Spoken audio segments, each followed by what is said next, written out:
Conductor డ్యూటీలో తమ్ముడు, బస్సులోనే రాఖీ కట్టిన అక్క.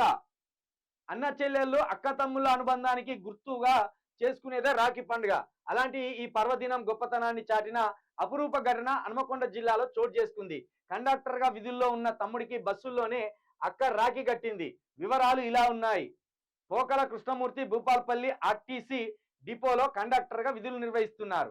పండక్కి సెలవు దొరకపోవడంతో సోమవారం ఆయన డ్యూటీలోనే ఉన్నారు. తమ్ముడిపై ప్రేమతో రాఖీ కట్టాలన్న ఆయన సోదరి ముక్క సరస్వతి శాంపేట మండలం పెద్ద కోడెపాక క్రాస్ వద్ద వేచి చూశారు. హన్మకొండ నుంచి వస్తున్న బస్సును ఆపి డ్యూటీలో ఉన్న తమ్ముడికి రాఖీ కట్టారు.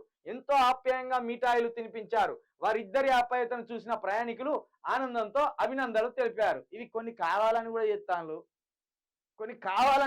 అయితే ఇందులో ఇంకోటి కూడా ఉన్నది, ఒక మెలిక. ఆడేం చేసిండు, పూజారులు ఓ ముహూర్తం చూసి రాఖీ కూడా ఈ సమయానికే కట్టుకోవాలని ఒక ముహూర్తం పెట్టిండు. ఎప్పుడు? మధ్యాహ్నం 1 గంట లోపే రాఖీ కట్టుకోవాలట.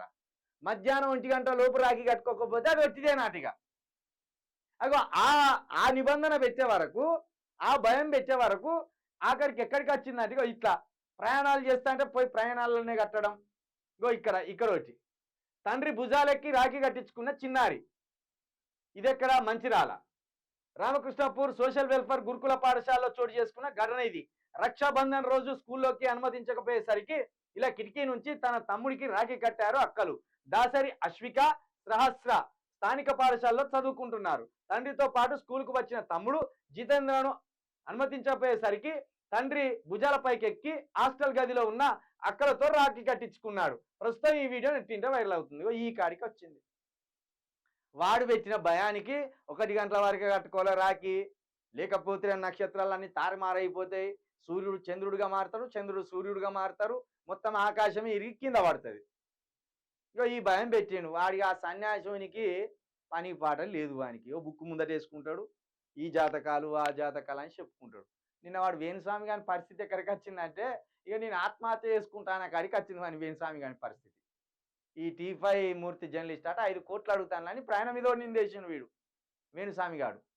నువ్వు చెప్పే అన్ని లంగముచ్చేట్లకు, లంగ కథలకు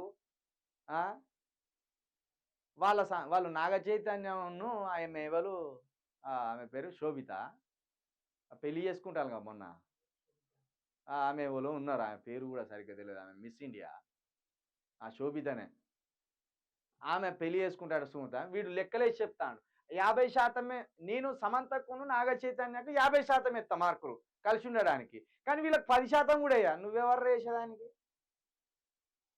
వాళ్ళు కలిసి ఉంటారా విడిపోతారా అని శుభమా అని వాళ్ళు పెళ్లి మరొక జీవితంలోకి అడుగు పెట్టబోతా అంటే వీడు లెక్కలేసి భయపెట్టిస్తాను వాళ్ళని ఇప్పుడే విడిపోతారని. ఇక గటువంటి ముహూర్తాలు పెట్టినప్పుడు, గటువంటి జాతకాలు చెప్పినప్పుడు ఇటువంటి భయాలు పుట్టుకొచ్చి ఇక్కడ ఇట్లా రాఖీ కడతా అంటే అక్కడ భుజాల మీద ఎక్కించుకొని రాఖీ కడతా అండి. ఇక్కడికి వస్తా అన్నట్టు అజ్ఞానం. కాబట్టి పండుగ మనం ఏ టైం చేసుకున్నా పండుగే, వాడి పెట్టిన ముహూర్తానికి చేసుకోవాలా మనం. ఈ భయాన్ని మర్చిపోర్రి. అసలు పూజార్ల మాయలో పడకుర్రి. దేవుడు అయినట్టయినా అందరికీ దేవుడే. ఇది మంచి గడియా, ఇది చెడు గడియా అని ఇది ఏమి ఉండదు. అట్లా అసలే ఉండదు.